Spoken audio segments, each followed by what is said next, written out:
Praise the lord. దేవుని పరిశుద్ధ నామానికి మహిమ కలుగును గాక.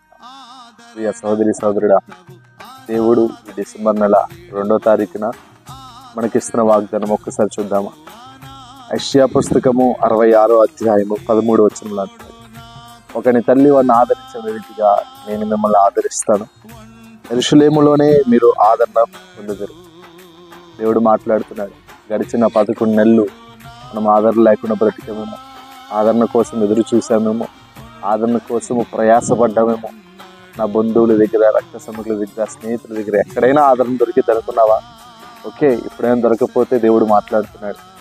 ఏమనంటే, ఒకరి తల్లి ఆదరించిన రీతిగా అంతకు మించి ఎక్కువగా ఆదరిస్తాడంట.